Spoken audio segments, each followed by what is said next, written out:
Els futbolistes del Lleida Esportiu són conscients de la mala dinàmica en la que estan immersos i estan disposats a capgirar-la. Consideren que després de 3 derrotes consecutives les coses dolentes es magnifiquen i creuen que és el moment de recordar que aquest Lleida és el mateix que fa un mes enamorava. Per tot el treball que s'ha fet durant la temporada, a l'afició se li demana que ara no abandoni el vaixell. Ahora queda todavía lo más importante, los partidos más decisivos, quedan 7 y por muy mal que hemos estado esta última fase, seguimos con opciones de todo. Estamos a un punto de playoff y bueno, pues este bajón que hemos tenido nos tiene que servir para recapacitar de todos los errores que hemos cometido y sobre todo que todo lo que nos viene ya lo hemos vivido, sabemos lo que hay que hacer y creo que todo el mundo tiene que confiar en este equipo porque nos hemos ganado el derecho a ello.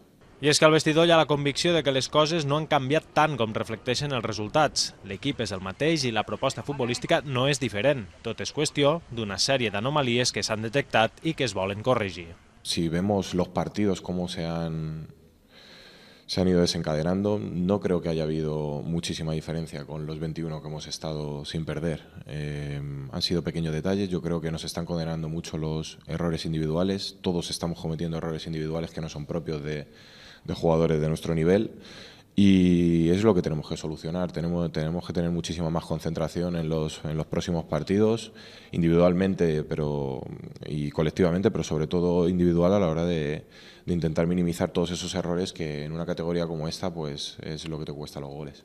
Els blaus saben perfectament també que, malgrat tot, amb ben poca cosa es pot retornar al bon camí. Només fa falta una victòria. I si és aquest diumenge al camp de l'Atlètic Balears, segon classificat, millor. Sabemos que aún estando en el estado anímico que podemos estar hoy o después de todo lo que nos ha pasado, si el próximo día ganamos volvemos a estar en playoff. Entonces yo creo que es algo muy motivante para que no bajemos los brazos, que todavía quedan 7 jornadas, hay muchísimas posibilidades de todo y bueno, y aunque no salga bien lo del partido Baleares, incluso perdiendo ese partido, vamos a seguir teniendo posibilidades. Así que tenemos que mantener la calma, tenemos que saber que hay todavía margen para hacer las cosas, pero nos tenemos que poner ya a intentar solucionar las cosas y los errores que estamos cometiendo.